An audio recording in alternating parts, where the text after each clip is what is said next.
Okay, this is the condensing unit video. We're on the east side of the house. This is the overflow drain. This is the secondary drain line for the cooling system for the air conditioner. Now, it's supposed to be over an obvious location. And this is the master suite bedroom windows. And it is kinda over the windows, but it doesn't match up. It's like almost in hand grenades. So unless you're standing maybe on that side of the bed and craning your neck to look out, this could be leaking undetected. So that is not in an obvious location. So coming on along, this is the condensing unit.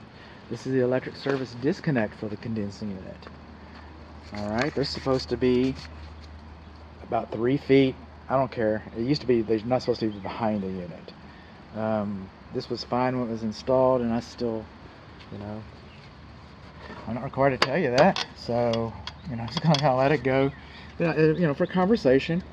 Here we're peeking inside. We got some, some cartridge fuses in here. That could be a little bit of an annoyance if those go, because it's not just flipping a switch. The technician will pull this handle out to de-energize this to work on it. Now, if you need to work on this unit, there's another thing that wasn't required, is an electric service receptacle outlet. So if they're running a vacuum pump or something, they're going to be running an extension cord out of your windows or around the corner from the front porch.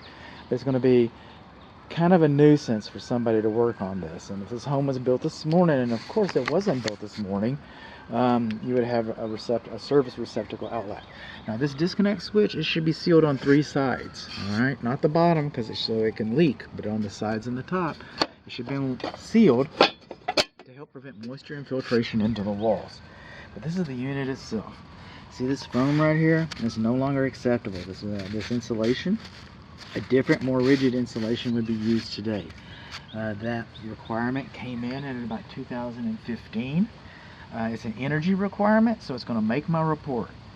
But, at the time this was installed, and this is why, because this is what it does, it breaks up. Is it going to get any better? I don't think so. This is your high pressure refrigerant, and that's a filter, okay? But your high pressure refrigerant, it does not require to be insulated.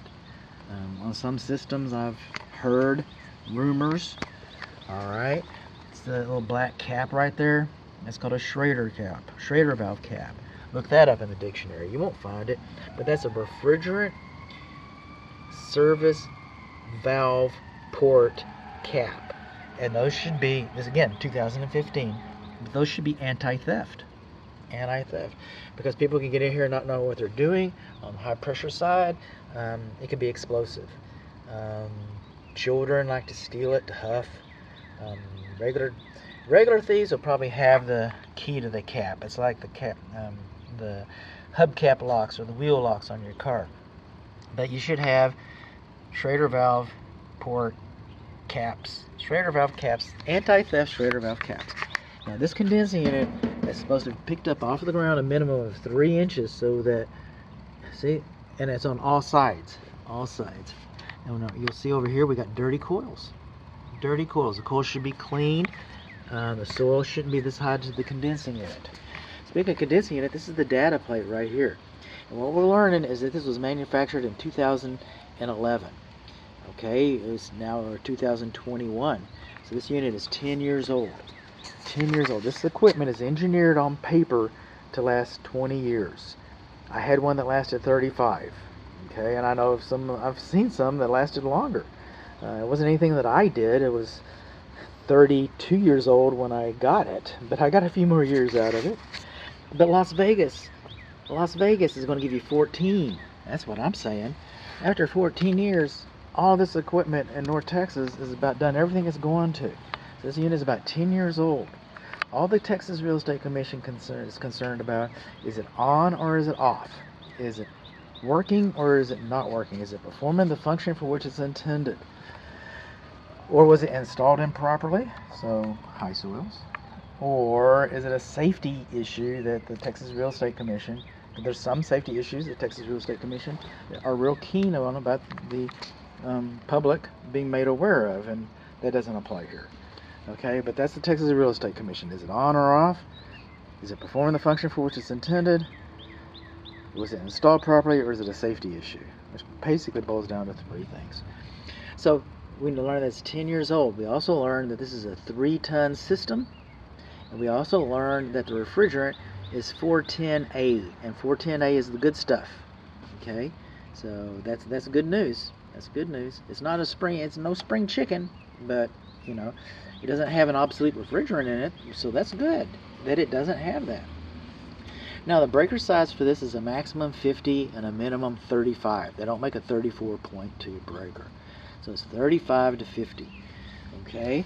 When I got in and I opened up the house, I noticed that there's a 40 amp breaker. Now this unit has been working, the manufacturer puts a bracket in here to operate in. The manufacturer prefers that it be 50. But this unit is 10 years old, so just think about this for a moment. Think this through. If it's not giving you any problems because the breaker's a little bit smaller and it's not going to last much longer because it's 10 years old, the newer unit's going to be more efficient. And when you get a more efficient unit, it's going to require a smaller breaker. So you could put a larger breaker in there, maybe. If the wire will support it, you might be able to put a larger breaker in there, only to turn around and put a smaller breaker in when you replace this guy. So you just kind of, home ownership, you know, it's a business model. So that's what you want to do. And it's starting to rain, and that emphasizes my earlier earlier roof video, why I went up on the roof then instead of now.